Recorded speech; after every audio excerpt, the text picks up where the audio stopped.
Chers amis, bonjour. Nous continuons notre série Transformer l'essai. Aujourd'hui, j'ai choisi d'être à côté de Saint Joseph, puisque nous avons fêté il y a quelques jours Saint Joseph artisan. En effet, dans la dernière vidéo, nous avons vu qu'il fallait changer notre regard sur la vie. Que la mort, la vie ici-bas, n'était pas le terme total. Que notre vie s'ouvrait sur une vie plus grande, éternelle. Et même que cette vie commençait dès ici-bas. C'était une question de regard sur la vie. Aujourd'hui, je voudrais avec Saint Joseph que nous soyons les artisans de cette vie. Cette vie surnaturelle, cette vie qui est grâce ici-bas, semence de gloire potentielle, elle ne nous appartient pas. Elle nous a été donnée par Dieu et elle croît toute seule. Ce n'est pas en tirant sur les fleurs qu'un jardinier fait pousser des roses. Ce n'est pas en tirant sur un enfant qu'on le fait grandir. La vie a son dynamisme propre, elle grandit elle-même. Et pourtant, il y a des artisans. Et pourtant, il y a des jardiniers. Il y a un certain travail à faire. Ben, ce travail, il est double. Un, il y a la fleur qui pousse et on va l'aider à pousser. Deux, on va arracher les mauvaises herbes. On va arracher les épines qui empêchent la plante de pousser.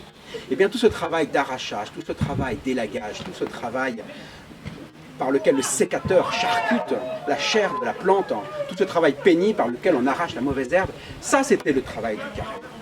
Et ça fait partie de notre vie. Mais les 50 jours dans lesquels nous sommes, nous pourrions nous concentrer sur justement le travail propre de cette vie de la grâce. Elle pousse spontanément. Néanmoins, que faut-il pour qu'elle pousse la grâce? Il faut trois choses. Outre bien sûr arracher les mauvaises herbes. Mais pour ce qui nous intéresse aujourd'hui, il faut trois choses. Il faut d'abord de la lumière. Ce qui fait pousser la petite fleur, ça va être la lumière. Le tournesol va chercher la lumière. Il nous faut de la lumière. Qu'est-ce que la lumière si ce n'est la formation? Si ce n'est connaître sa foi, travailler sa foi, et c'est ce que vous faites avec ces conférences. Et puis il y aura de lumière, et puis vous serez attirés comme des lucioles vers la vie éternelle. La deuxième chose, pour faire pousser une fleur, il faut l'arroser. Il faut l'arroser, il faut de l'eau. Et l'eau, ce sera les sacrements. Les sacrements sont la nourriture propre de cette vie surnaturelle que nous célébrons, que nous entraînons à vivre pendant ce temps pascal. Oui, sacrement d'Eucharistie, sacrement de baptême, bien sûr, à la source, sacrement de pénitence, etc. Ce sont les sacrements qui la font grandir. Et puis, il faut une troisième chose encore, il faut aussi une respiration.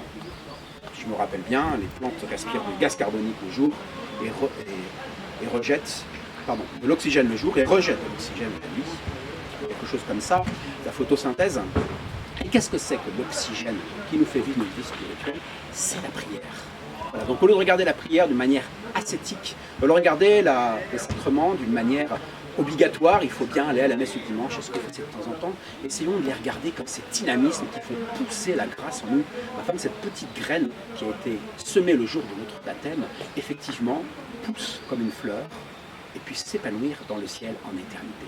La lumière en nous formant, les sacrements pour arroser, et enfin la respiration de l'âme qu'est la prière. Bon temps pascal.